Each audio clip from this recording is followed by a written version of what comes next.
The 49ers game against Philadelphia in the NFC Championship, that offensive performance was pretty rough. Brock Purdy got knocked out 6 plays into the game.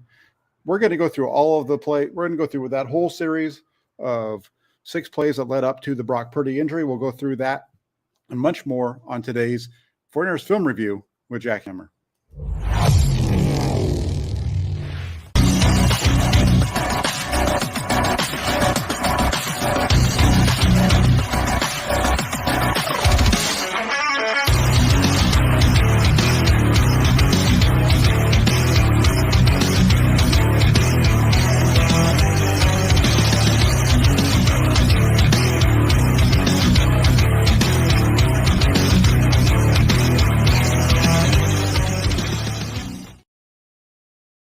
Everybody, hope you're doing well. As I said in the opening, it was a rough game for San Francisco on Sunday in the NFC Championship game against Philadelphia. We knew it was going to be a tough game. Everybody was talking about how difficult that game was going to be for the 49ers going up against the Eagles defense. It showed out early on, and we're going to go through the entire first half. We're going to get into maybe the beginning of the second half, but once Brock Purdy has to re-enter the game, we'll stop at that point because it's just running the ball after that. There's not a whole lot to gain from that. But we're going to spend a lot of time on the first 6 plays, kind of what led up to the injury for Brock Purdy, why I think it was a mistake for the 49ers there. We'll go through some of those things as far as their game plan and the way that they chose to attack Philadelphia. And we'll also take a look at all the things really that led up to the poor offensive performance, because even after Brock Purdy went out, there were some things that could have happened differently for the 49ers that would have helped them to maybe be a little bit more successful than they ended up being. So let's get into it. Let's have some fun here. We have Raphael 5629ers in the house real quick before I start here. Want to bring that one up. He says, good afternoon, Jack, members of the Toolbox and everyone. Raphael, good to have you on board. And then we have the Stivers, Niners 209 show, who says, what the heck happened on Sunday? It will be a new offseason for the 49ers, back to square one. Every offseason is back to square one, and the news today is, Trey Lance has to stay healthy in order to prove that he's the guy. It sounds to me like Brock Purdy and the direction they're taking with him. They're pretty hopeful that he's going to be ready to go for the start of training camp. It's going to be a lot of fun to see how this goes. And here is Blind Tom also says, thanks, Jack. I have some big questions later. Please throw them at me. Let's get started. Let's go in. I'm going to change the screen a little bit here so I can see it all. First play of the game, 49ers come out. They're going to run a lot of 21 personnel to open up. What I want you to see first off, as we start this, is how Philadelphia responds to the 49ers in this personnel package. So they're in 21 personnel, they're base personnel. They're going to split you out. They're going to do all kinds of different looks. But Philadelphia doesn't care. Philadelphia comes out in their base defense, 5 men across the front, 4 down linemen, 2 defensive ends, linebackers that are going to really be penetrating. Then you have the 2 linebackers behind. You got your 4 secondary players behind them. What's interesting with this look for Philadelphia, what they're doing here is number 7 and 94. So that's Reddick on the bottom, Josh Sweat up at the top. Their whole job in this defense is to get into the backfield, attack the backfield of the opposition at the deepest point, and then adjust that as the play goes through. So let's take a look here. First play of the game. 49ers are going to come out in 21 personnel, and they're going to start off by throwing. And because of this look, they're going to have some favorable matchups in the short, quick passing game. And we're going to see it play out right here, right off the bat. They're going to throw a quick one over the middle here to George Kittle for a quick completion. Let's look at the pass protection up front. Look at the job that Mike McGlinchey does to get out to number 7. Remember now, 7's aligned outside of the tight end pre-snap. There's a lot of gap out there. Even has a man just to his inside shoulder, state of his left shoulder there. Yeah, but he's got to get out to Reddick, who's a man out from him. Let's watch Mike McGlinchey here. And he gets there, does a pretty good job, actually brings him inside. It's a quick throw and a good play by the 49ers to open up. You come into this game, you're going to be getting, you're playing against a team that's sacked the quarterback 70 times this year, 75, I believe it was going into this game. So if 49ers come out and they're not going to run it, because that's what everybody said they had to do is run the ball like crazy. So they come out instead and they just go with a quick throw, great pass protection up front, Good job by 74 on 91. Good job by McGlinchey on 7. Good job by Purdy to get the ball out quick, and you have a nice gain of 9. One of the things that jumps out to me right off the bat is how fast the Philadelphia defense is, because that's a catch. And normally when Kittle catches that, he's going to go for a couple yards afterwards. So go to the second play. Now we're still see the 49ers in 21 personnel. Eagles are still in their base. They're not they haven't changed up anything yet. And just really pay attention to what number 7 and 94 are doing, because you're going to see this is a run play, and you can see 7 attacking into the backfield, 94 as well. They're both getting up the field. They're not really worried about the stuff that comes up underneath them, because they have the 3 men inside of them to help deal with that.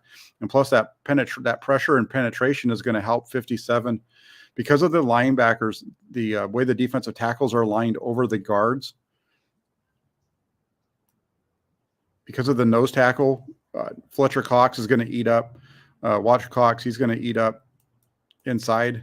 See how they're all coming? Those interior 3, they're kind of just taking up 4 guys, 3 guys on 4. Now you have 57 and 43 with nobody to block them, and they're able to get there and stuff it in the backfield for no gain. They get a little help from one of the interior defenders as well. Watch this one again.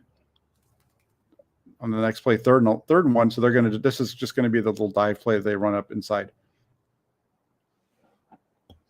But you can see right off the bat, all Philadelphia is trying to do is penetrate. They just want to get up the field. They're going to tackle the run through the pass. They're going to attack the backfield, and they're going to let their guys on their way to getting to the quarterback. They're going to tackle the run. That's the way that they go about it. So here we go. This is going to be 1st and 10. This is the first of a really important 3-play session here. So you see the Furners come out. They're now at 12 personnel. They've brought in Tyler Croft. Croft is the second tight end down here to the bottom screen, number 81. So you see what the 49ers have done. Because of this, you see up to the top of the screen, Christian McCaffrey out to the left, right next to Brandon Ayuk. Deebo Samuel is in the backfield. Look at the way that Philadelphia has responded is, cool, you guys are showing us all these various formations. We don't care. You're in 21 personnel. We're going to play our base, and we're going to come after you. And so there they are in the base, and this is going to be another pass play. But look at how far out 7 is now from Mike McGlinchey. 7 is a good 3 yards outside of the hash at least. He's two men out. He's all the way outside of Croft there. This is going to be a quick pass, and so watch the job Mike McGlinchey does to get out here. That's his responsibility. Does a nice job of getting there. You see a nice quick throw pocket. Purdy knows that he's going to go to the top. That's where his favorable matchup is. Ball's out quick, on the money for a first down. Really nice job. Again, blocking 7 with a guy who actually knows how to block, which is Mike McGlinchey here. Watch how good of a job he does getting out. Boom, there's Stone. Look at the pocket. That's a perfect pocket. Purdy puts it on Ayuk for a gain of 10 and a first down. So now we go into the next one. It's going to be 1st and 10 at the 46. This one is really one that I really want you to pay attention to. This is going to be a run play where they're going to run their counter Trey, which is you're going to have run coming this way. Furners are still in that same, at this point, they're basically in the same formation they just were. The only difference is that you have Deebo Samuel on the other side. So he's on the weaker side of the formation. On the previous play, he was on the right side. Now, what you're going to get is the left guard and left tackle are going to pull. Banks' job is to kick out. 71, Williams, his job is to lead up through the hole. But again, I want you to watch the Philadelphia defense. I want you to watch Josh Sweat at the top, and I want you to watch Hassan Reddick down here and the way that they're attacking the defense here, the offense, excuse me. They're getting up so quick that 7 almost makes the tackle in the backfield. Look how quickly he penetrates here. Watch how quickly 7 penetrates into the backfield. He has no worries about anything else. His only job is to get into the backfield and wreak havoc. And he almost makes a tackle. They miss it, and it's a good job right here by Samuel to be able to pick up 4. You just see how fast the Philadelphia defense is swarming this thing. But you see the down blocks on 91. They're doing a good job holding up there.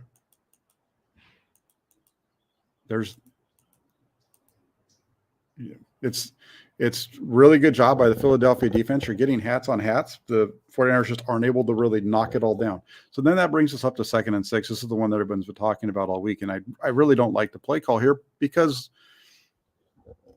of what Philadelphia has shown you. You've come out in 21 and 12 personnel, kind of your base package, your first 5 plays. And Philadelphia hasn't shown you anything other than they're going to line up in their base and they're going to come after you. And 7's going to come after you as fast as he can. 94 is going to come after you as hard as he can. And so as a result, you're going to come out here and you're going to run a slow developing play action pass. And one of the things that you're going to see here as we roll the film before I'll roll it back. 49ers are bringing 19 and they're going to bring him around the back in an orbit motion around the back. Now, the reason that they're doing that is because they're hoping that that's going to hold 7 a little bit out here on the edge. But 7 doesn't care at all about what 19 does because that's not his responsibility. The guy who is responsible for Deebo Samuel in this orbit motion is down here right now, kind of engaged with George Kittle, number 43. That's his responsibility. Now watch as this goes. As the play is rolling through, you can see the linebacker. He's in position. So if they'd given the ball to Deebo Samuel or they tossed the ball to Deebo Samuel or any of those kind of things, it doesn't matter. It's going to be, taken. You don't throw the ball into the flat here because McCaffrey's covered. The corner it looks like he's open, but the guy's waiting for you to throw the ball into the flat because he's going to break on it. He's in a good position. So he tries to throw it to the deeper route and disaster strikes. Now let's just get back to the Purdy part of this for a minute. So I'm going to let it roll through real fast. Watch how fast Philadelphia is getting into the backfield, and they're not paying any attention at all as a front to anything that's going on other than getting to the quarterback. They don't care. You've got a double team on a defensive tackle who doesn't get off the line of scrimmage, and everybody else is just wreaking havoc in your backfield. Meanwhile, you have your quarterback is going to drop back almost 10 yards off of play action. Now, there's a couple of things that could be happening here in terms of, if you listen to Kyle Shanahan after the game, he talked about the need for the quarterback to step up into the pocket and those types of things. So let's take a look at that piece of the play first. And we're going to have to mirror that up with the route because the route that's open on this play is the rail route that's being run by Brandon Ayuk. Brandon Ayuk is right now at the 45. It's the back of so he hits the top of his drop. Brandon Ayuk isn't open yet. Brandon Ayuk is still covered. Now he starts to come open. As he starts to come open, that's when you see Purdy start to begin his throwing motion, and he gets hit. Okay, so I've heard some people say he's late. If he's late, he's about a millisecond late. I mean, it's not. But when you watch the film, the timing, without me having to stop and watch the top of his drop, he's not open. Now he's open, and the process of the throw is starting.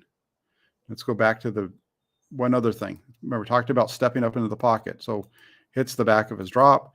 It looks like he has room to step up. Watch, where's he going to step up to? Let's say he steps up a yard forward, which would put him at the, instead of throwing from the 39, he's throwing from the 38. What happens right there?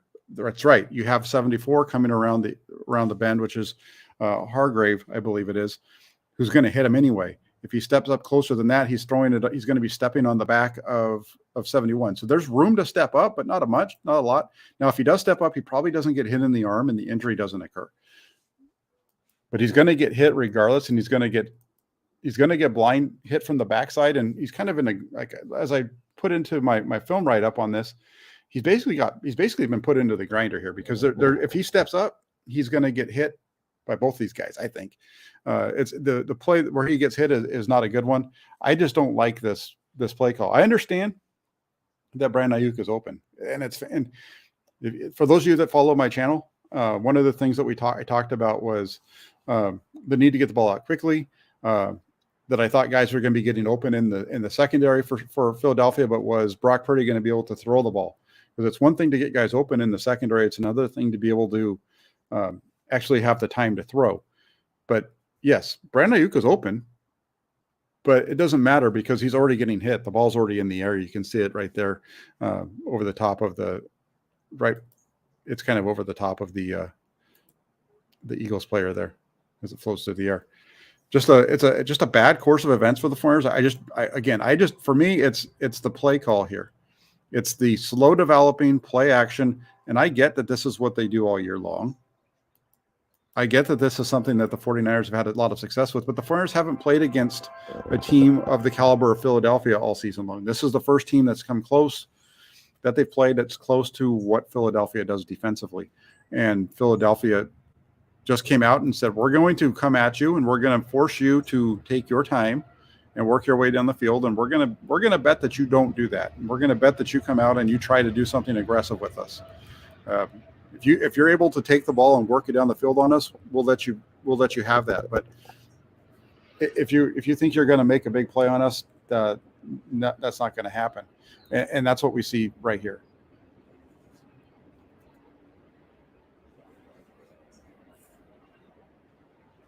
Let's watch it from the end zone view. I'm going to let it roll through once, and then I'll bring it back. Just watch it. Watch how fast it's happening. There's nowhere to step up. If he steps up, there's a little bit of room, but where he's going to step up to, he's getting hit in the back. Again, getting hit from behind, from the backside, he probably doesn't deal with the elbow injury that he has now. It's still going to be a negative play and a big hit on the quarterback that could have been avoided. When you look at what they did on the 2 first down plays, it's pretty clear to me as we go through the first 2 series of this game what the 49ers plan was. The 49ers plan was, we're going to throw on first down. Most of the time we're going to come out, we want to throw.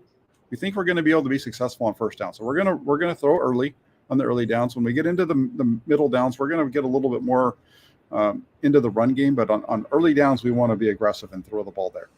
We want to throw the ball against your base personnel, which is fine because this is their base personnel. The 49ers should try to take advantage of it.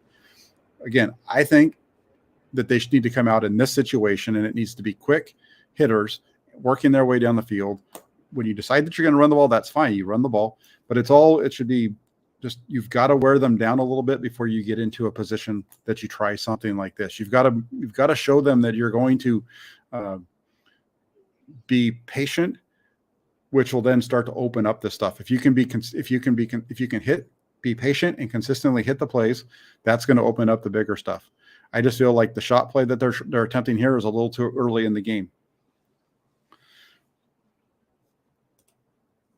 Okay, he hits the back step, starts to throw it. Now remember, it's a bad situation because of where he is. But if he had stepped up from where he is, he's got about a yard in front of him, which puts him again right into the lane of 94, who misses him here because he's already been hit. But he's going to get blindsided regardless. It's a big hit in the backfield. So that's the Purdy play.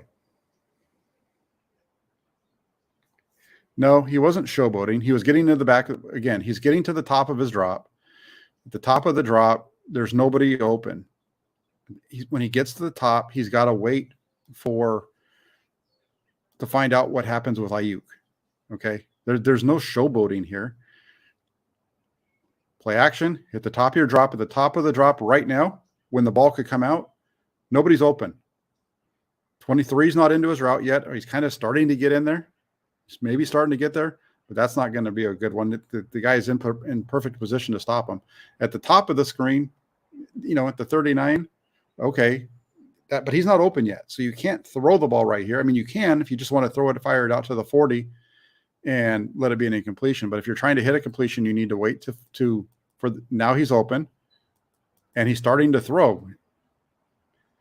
His release is what it is. It's going to take him some time, but he's throwing the ball as soon as, at least to me, it looks like that Purdy is starting to throw the ball as soon as he hits, as soon as you can see that Ayuk is starting to open up.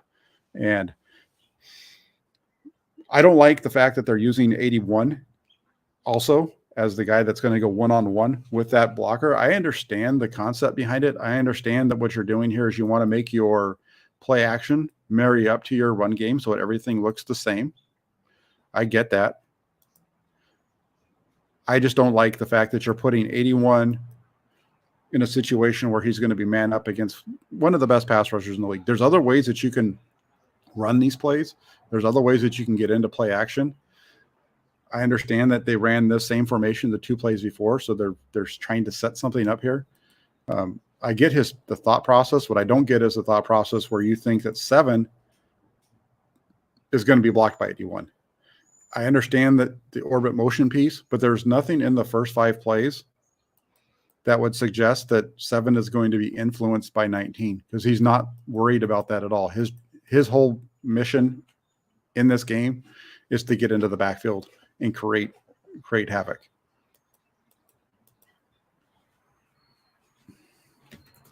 So there's your first 6. Now, Purdy's going to be out of the game after this, and we're going to get into what happens after. We're still not quite done with my thoughts on the game plan here. I feel like the 49ers came into this one thinking that they were just going to be able to kind of run their own, what they've done all season, and make it work. And you have a guy like Croft, who's a decent blocker, but he's not the guy you want to have blocking the second best sack man in the NFL this year. So opening up the second possession, they come out and they're in 21 personnel again. And look at how Philadelphia responds. 21 personnel, what are they doing? They're back to their base defense. And 7 and 94 are going to attack up the field.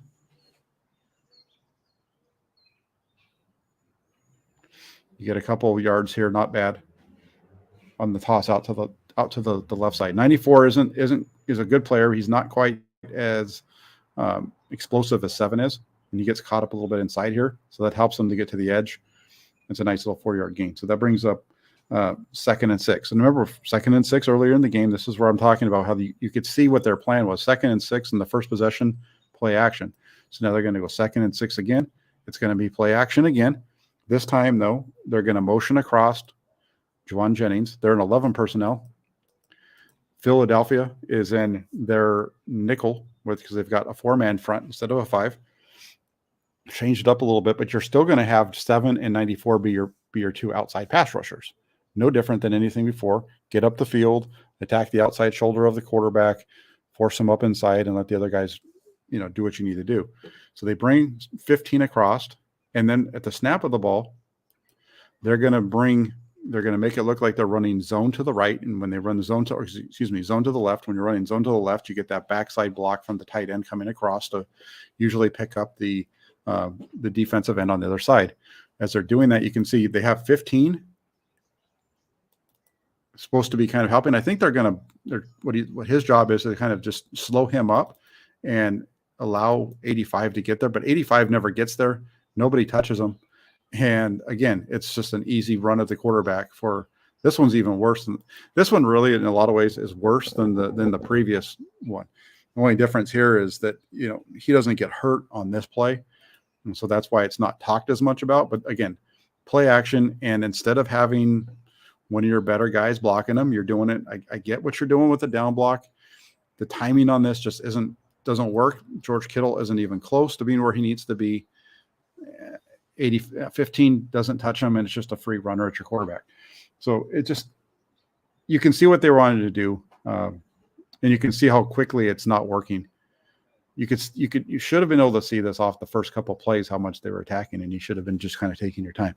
But you see the upfield, and then on top. So now you've got a negative 9-yard play right here. So it's 3rd and 16. You get to the line of scrimmage, and you're just going to try to run a little screen out to the right, but Josh Johnson doesn't get the play off in time. And when you go back to this first half, even though it's Josh Johnson in at quarterback instead of Brock Purdy, the 49ers offense isn't completely rudderless. The problem that they're running into is, the play action thing isn't working for them. And this is, in looking back through their first half, a delay here. They're going to get another delay later on the next one. And it's when you have your backup, these little mistakes are always compounded. And so you get into a game like this game, for example, and the little things are magnified, especially magnified here because you don't have Brock Purdy. You're playing with your backup quarterback, and you're playing against a team that's not going to allow you to have the big shots often. And so, you've now messed yourself up with the sack, 3rd and 15. Now you get a delay. There's no way that you're going to get it. Jed says, Jack, we all complain about tight end blocking Reddick, but don't we have evidence that it can work? I thought Reddick was in Arizona, and surely playing them twice a year, we've ran that play against them. Yes, I hear what you're saying, Jed. I get it. And there is a lot of evidence that it can work. There's a lot of evidence that it works against teams that don't attack the way that Philadelphia does. I also get what you're saying here about the fact that Reddick was in Arizona. The difference is the scheme that Reddick was a part of in Arizona was much different than what he's doing here. And so that's why, again, that's where my disagreement with this comes from. It's not the same scheme that what he did in Arizona. So they had success with it with Reddick out in Arizona. That's awesome. This is different. His responsibility, there's really nothing for him to do other than get into the backfield. And what you see in this game is when they have a guy, as we roll through this first quarter, I'm not done yet. As we get through it, pay attention to how Reddick does against everybody not named Tyler Kroft or, I guess, the other play action. It was I think the timing was off, which is why George Kittle doesn't get there and 15. So watch the way that I already showed you a couple of examples of how well he did against Mike McGlinchey, which I think McGlinchey did a really good job against him. And then just keep an eye on it as we go through.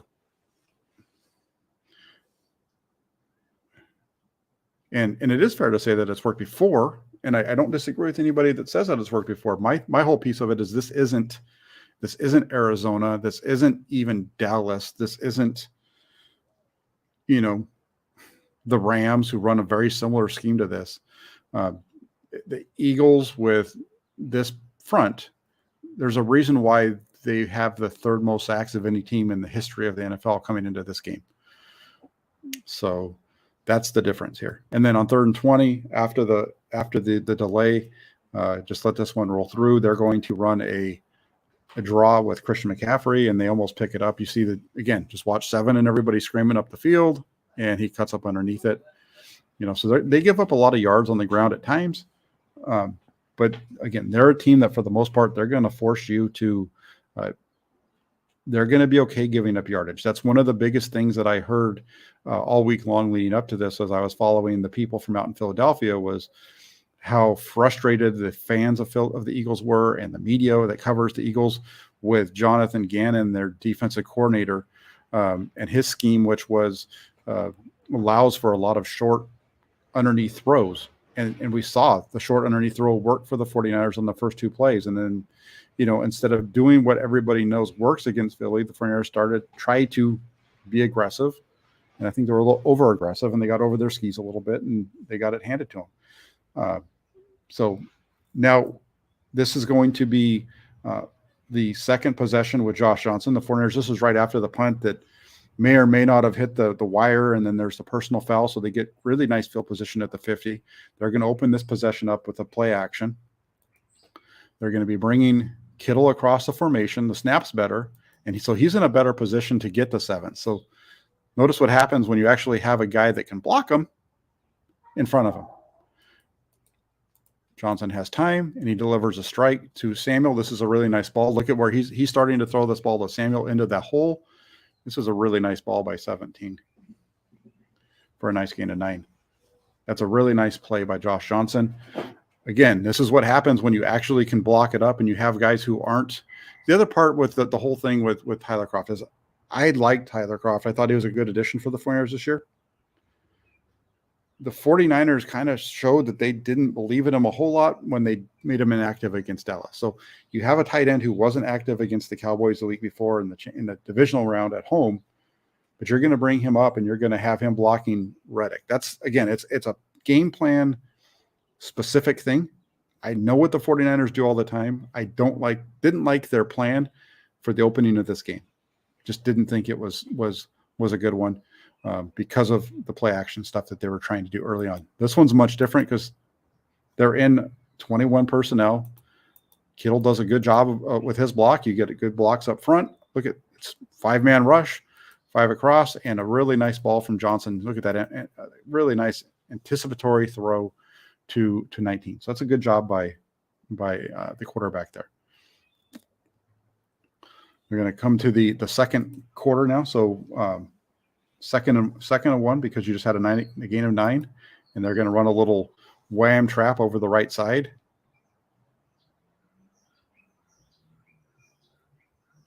And you get a nice gain, a big gain here from Christian McCaffrey of 7. First really positive run of the game for the 49ers.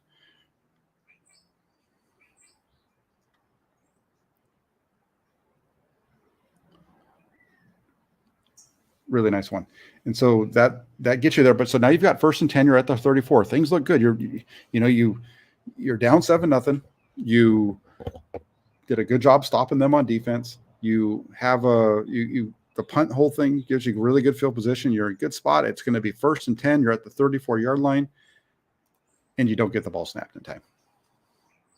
You don't get out of the huddle in time, and you don't get the ball snapped in time. So instead of 1st and 10, you're in 1st and 15.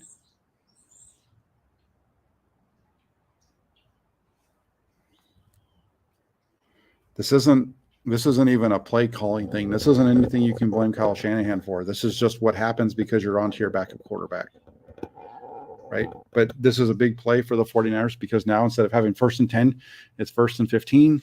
You're dealing with a really fast defense, and they're going to be coming after you. Because of that position that they're in, the 49ers are still in their 21 formation, but because it's 3rd and 15, Philadelphia goes into their nickel. You're going to get a sack here. Aaron Banks gets beat quickly. And Johnson isn't able to get the ball out to his check down. He's beat quick. He's trying to climb the pocket. Not sure if I understand that's what you're taught. And that's just a tough one. That pocket's really tight right there. And they're able to get their hand on him. The ball goes into the ground. He's throwing it to the right spot. 85 is where it needs to go. This is where, again, this is a tough one. So the speed with which they're coming at him makes it really tough.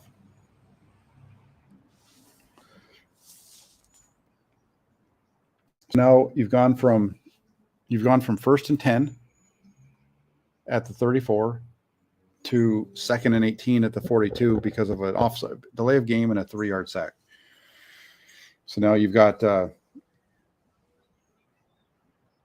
what is this going to be? 2nd and 18.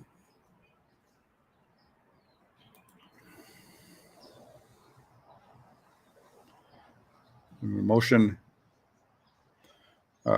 across, and this is a miss by the quarterback. He's got watch Christian McCaffrey out of the backfield on this one. He's open down the seam. It's going to be behind the linebacker. The linebacker looks he's there's space between the linebacker and McCaffrey over the top.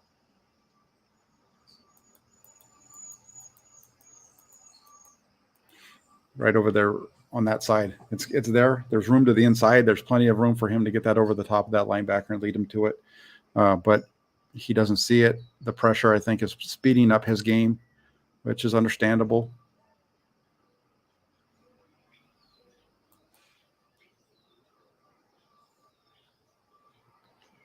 The defensive tackle knocks it down. So that brings us to 3rd and 20. They're going to call Trent Williams for illegal formation on here. So even if it's a completion, it doesn't matter. I think partly it doesn't look that bad, but what's happening is look at how far back both of those guys are. Look at where it's not even just Trent Williams. Trent Williams is off the ball, but it's Trent Williams' problem here is that the guy that's next to him where he's lined up. So look at where Aaron Banks is in relation to Daniel Brunskill on the other side. The reason this is an illegal formation is because his head is behind the butt of the center. So there's your illegal formation call. they call it on Williams, but I think it's really more of a Banks issue. And again, pressure gets home, and he's not able to get it out to McCaffrey coming across.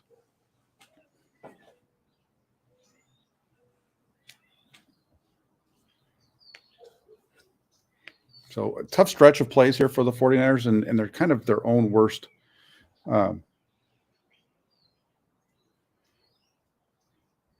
It's fine. Hey, real quick, as far as Jed, it is a film review, but I like having all this stuff. This is, this isn't a long film review. We're not going through the whole game, so it gives us time to have these discussions. As far as the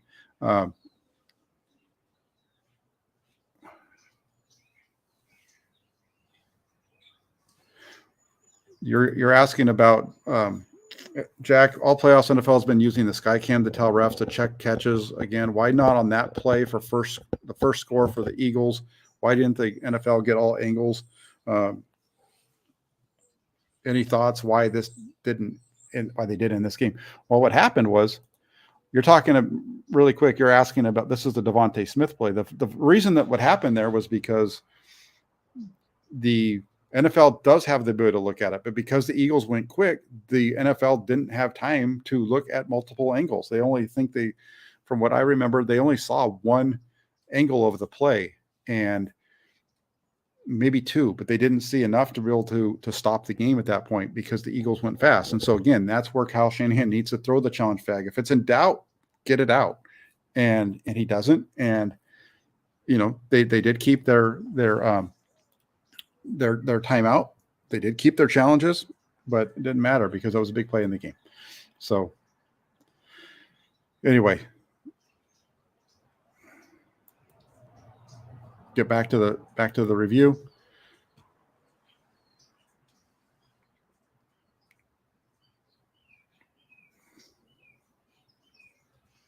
I like this one. This is the opening. So again, remember now the 49ers had really good field position to start the previous drive. They almost got a sack on defense. They make a big stop. So now you got 1st and 10. Philadelphia is in their base, and you're gonna do this is nice. This is a good use of play action because it's a play action screen. So you're doing your play action look that you want to do. Kind of helps freeze the defense a little bit, but you're still getting all that penetration. Easy throw for Josh Johnson, and it's a really nice play for the 49ers to pick up 9 on a little screen out here to the right to Christian McCaffrey.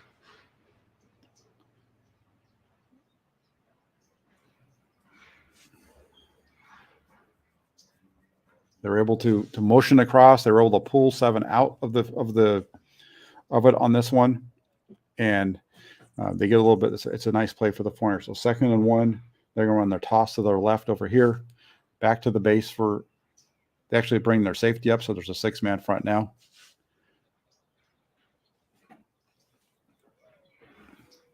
This is where it's important. It's a good run. You're grinding against a really good opponent. It's a 7-0 game right here.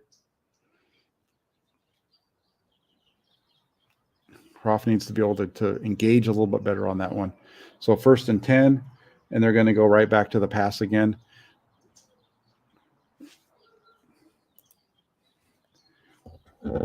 Now, because of the formation that the 49ers are in, they're not in that tight formation. They're in a to the left side. They're bringing the wing and the tight end stuff over to the other side instead of the side with number 7. So 7 has the man in the slot out there, which is Deebo Samuel, I believe it is. And so he has to widen just a little bit, and you're going to get a little throw. I believe he's still going to come up, and there he goes. But you have it underneath, and that's a really nice play by Josh Johnson. And it's a good change of pace for Kyle Shanahan. They've adjusted in terms of where they are on the field, and they've been able to get 7 outside a little bit further. Again, nice protection by Mike McGlinchey. Look at how much different it is when you have a tackle or somebody that can block really well, blocking number 7. It's not rocket. It's not overly complicated. It shouldn't be.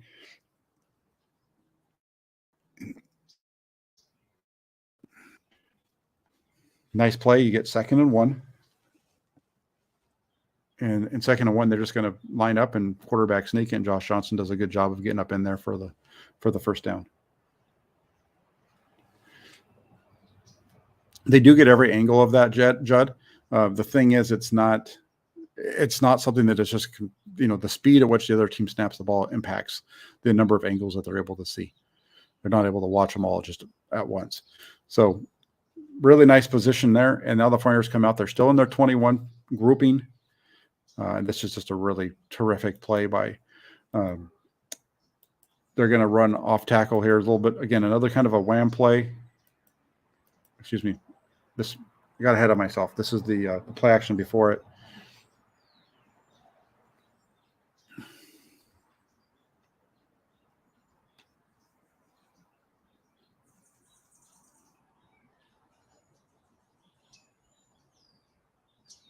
Brandon Graham out there this time instead of Hassan Reddick. You get your little boot. You're not able to get outside of him.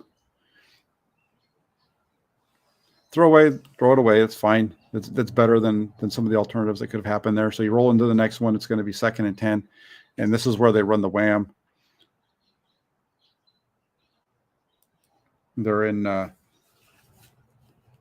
11 personnel with this one. So you've got Deebo Samuel and Brandon Ayuk down here to the bottom.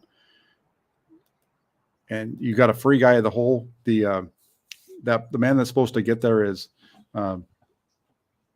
15. He doesn't quite get to it. Doesn't matter. McCaffrey makes him miss, makes Slay miss, and then bounces off a couple of guys and runs into the end zone. This is just a fantastic play, especially when you watch it from the end zone view. This is very similar to what the Flyers were running late in the game against the Rams last year in the championship game, where they're trying to run it on the short yardage situation against the Rams. You got that safety sitting in the hole. Receiver can't get there, so now you've got McCaffrey one-on-one. Up and over the top. Slay's got him now. No, he doesn't. Doesn't even touch him. Bounces off 2 defenders there, and it's into the end zone for a touchdown. Just a fantastic run by Christian McCaffrey. And the NFC Championship game is tied at 7, despite all the negative situation that you've been dealing with. So you really, at this point, you've got to be feeling good about some of the things that are going on for the 49ers. And the fact they're still able to be in this game, the defense is playing really well. We know what happens on the defensive side of the ball leading to this game becoming tied.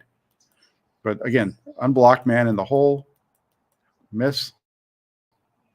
Darius Slay, who was so fired up about playing the 49ers, barely gets his finger on McCaffrey, who bounces off another guy and goes in. And then so now you're tied at 7 for a period there. The defense gives up possession after possession, and first down after first down. They give up, I think, 3 first downs by timeouts there. So we come back to this point in the game. Now it's going to be 14-7. A minute and a half left in the first half. And it's just so close. This is where it's, I think right here, Kyle Shanahan's like, we're down by 7. Let's see if we can we're going to get the ball to start the second half. Let's see if we can get something. And they get this completion here to, not only do they get the completion from Johnson to Deebo Samuel, but Samuel was so close to taking this to breaking this. Watch it. 11 personnel. Quick throw, good ball placement, nice catch, and that safety just barely gets a hand on him. That safety makes a really nice tackle. If he doesn't make the tackle, could be it's a game. It's really, because of what happens next, it's another one of those game-changing moments. Come on, Jack. Jeez, this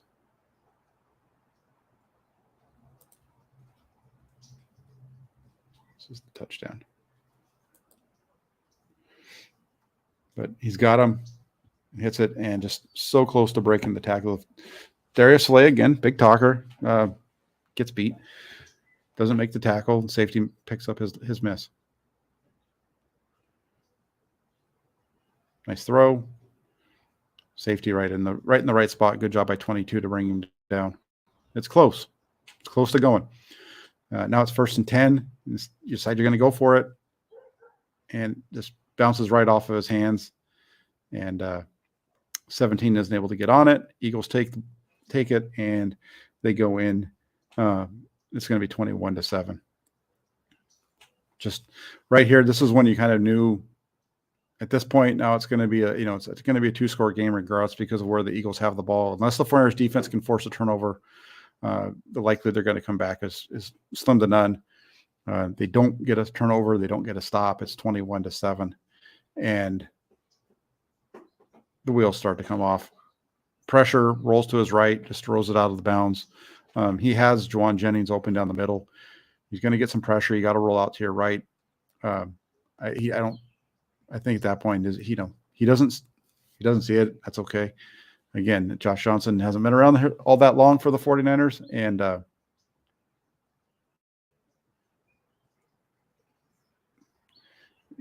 if he's able to read it, he's got the guys coming from the backside, right? Now watch Jennings down here. Watch, you got the bunch package over here at the left side. They're all going to be coming across the field though.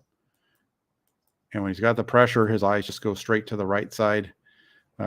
Even though Jennings has nobody around him, I don't know if he'd be able to make that throw anyway because of the hit to the chest. That's really tough.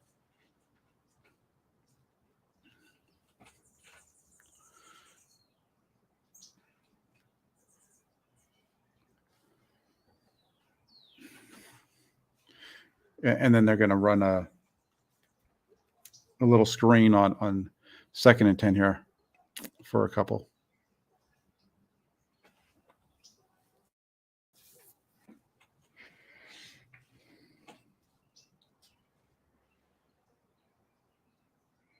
Kind of the stuff that, you kind of would have thought they would be doing earlier on in the game when the pressure was there. And I guess, part of it is, the looks that they're being given, and Philadelphia is backing off a little bit. So let's run the screens. And we just didn't really see a whole lot of that earlier. I would have expected to see a little bit more screen type of action than we did, instead of a shot play right at the beginning, but it is what it is. Open up the second half and watch Reddick down here. The Flyers in 21 personnel. So Philadelphia matches up with their base defense. Watch Reddick down here at the bottom of the screen get upfield on this left side. And he blows up the play because he's getting upfield so fast. There's nowhere, they can't get it outside. So it's got to be cut back. And then you get the penetration. Sweat chasing it down from the backside. And you got the big guys there making him come all the way back. And really nice job by Josh Sweat to get the tackle. 2nd and 13. Because of this down and distance, they go with their 11 personnel.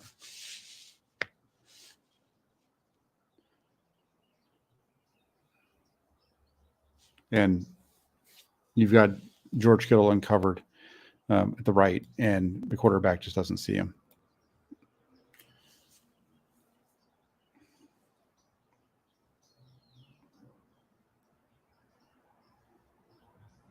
Kittle across.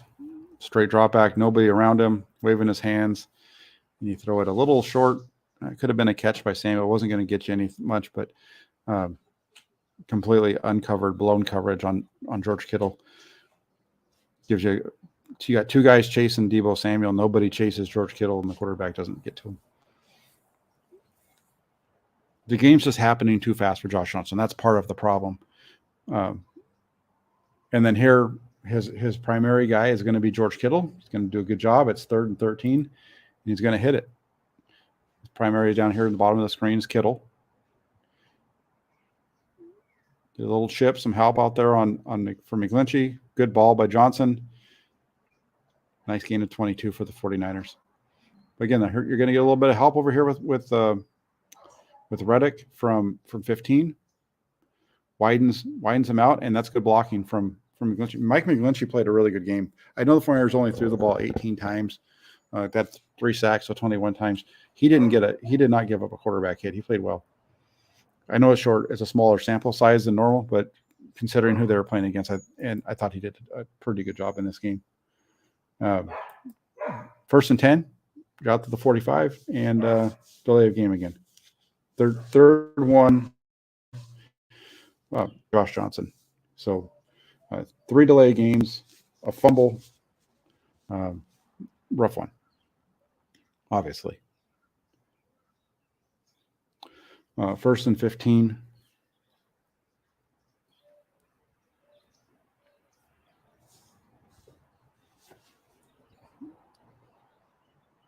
He's going to get this out to McCaffrey. Designed to be quick. I don't know if Ayuk would have been a better one on the crosser. I don't think so. There's guys right there. They get it out there, so it's going to become from 1st and 15 to 2nd and 14. But these 1st and 15, 2nd and 15s, putting yourself in this position because of the delays, it's just not. That's the other part of what the 49ers. These are the self-inflicted stuff that the Friars did in themselves. Now you've got 2nd and 14. This is the play where Johnson gets hurt. Spencer Burford gets beat quick and whack. He goes down, gets a concussion, almost gets an interception. Watch it from the end zone view. Spencer Burford, number 74 at right guard, gets beat quick by Ndamukong Suh. And, in a lot of ways, you look at the way that the position that Josh Johnson is in when he gets hit from the end zone view with his arm back. And he's lucky that he doesn't have a torn UCL. And that's how freak the injury was to, and because the difference here is that I think because of just where the hit on the arm was occurring. But look at him. He's up in his face and drives him down. And that's it. Game over.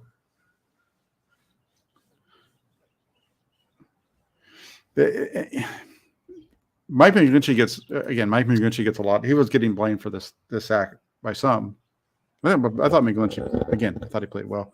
Burford, for a rookie, played really well for most of the season. He had his moments like this, though, as they went through. But that's it, because the next play, now you've got Brock Purdy in, and they're going to run a draw with Christian McCaffrey, and that's all she wrote. They're going to throw the ball 2 more times, 2 little screens the rest of the game, because their quarterback has a torn UCL ligament in his right arm that's going to require him to miss the rest of the season. So tough game for the 49ers, really. I mean, could they have won with Brock Purdy if Brock Purdy had stayed in the game? I don't know. I think the game's a lot different. I think the game's a lot closer. You don't have the delay of games after some positive plays that you had in this game. How would the second half have played out? The fumble from the quarterback doesn't lead, you probably don't get the fumble on the snap. There's just different things. The whole flow of the game changes. Would Purdy have gotten hit a lot? Yeah, he would have gotten hit a lot. Would he have gotten hit as much as Josh Johnson did? I don't know. Maybe. I think there's some parts of his game where he's got some understanding of what's happening around him. He's more well versed in the offense than Josh Johnson. Sounds like I'm really ripping Josh Johnson, and I'm not. You got to remember, Johnson just joined the team about 10 weeks before this game, so what you're going to get out of him, is going to be rough, and it was. I just, for me, again, I go back to that first 6, 7, 8 plays, that first series of the game, the 21-12 personnel that they ran.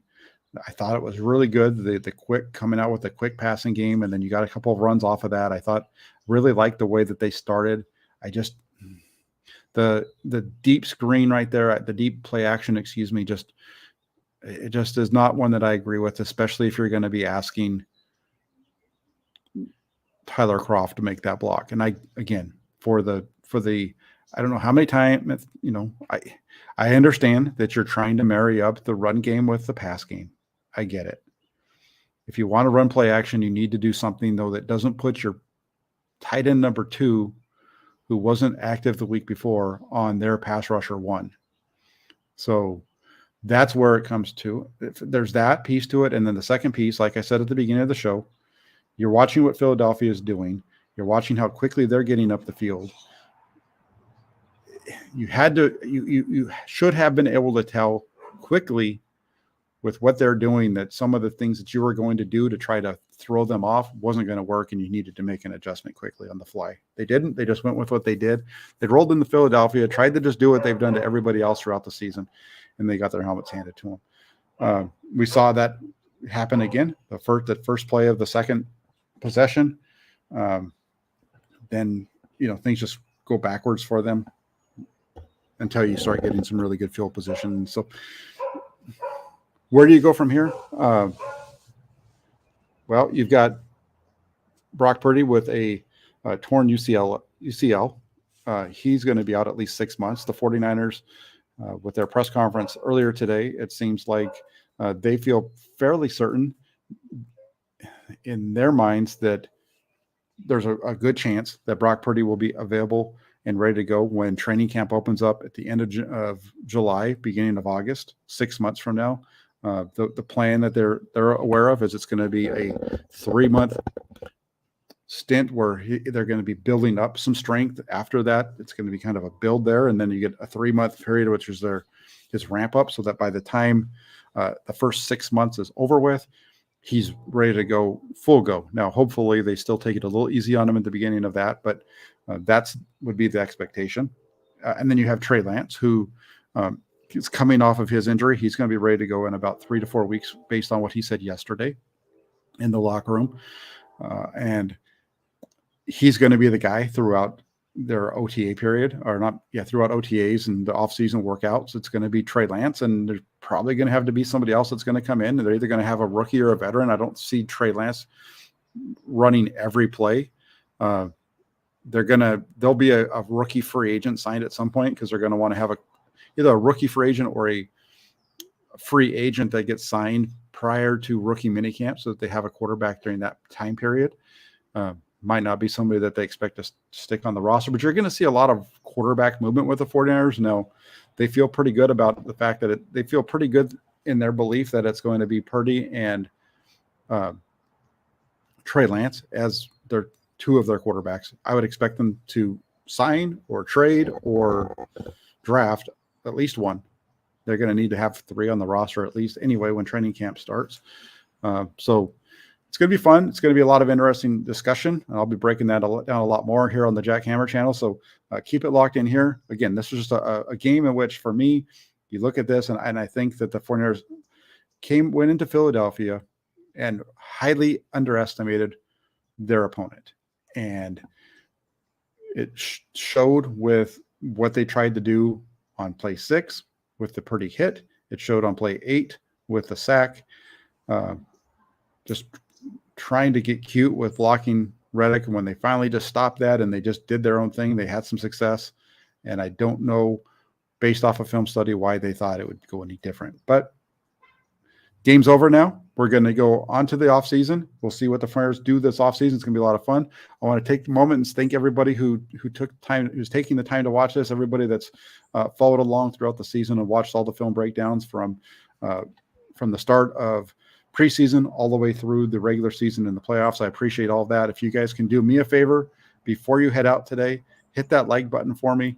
The like button is the one thing that really helps us out over here on YouTube. It helps us to get our channel out to more people. The more likes that our shows get, the more it gets pushed out to other users. So please hit that like button. Share the channel with your friends and family. Hit the subscribe button as well. And when you do subscribe, hit the little bell notification so you don't miss any of the content that comes up. I'll be keeping you updated as news and information breaks with the 49ers throughout this offseason. I'll be coming on, whether it's with a live stream or with just a quick update. So make sure you hit that like button, hit the subscribe button. When you hit the subscribe button, hit that notification on the bell so that you don't miss it. I appreciate everybody for taking the time. Thank you all so much. Again, it's going to be busy, the off season. I know it's off season, but there's still going to be a lot of content over here. So keep it locked in here to the Jack Hammer channel. Thanks everybody again for tuning in. Have a great rest of your day, and we'll be talking soon.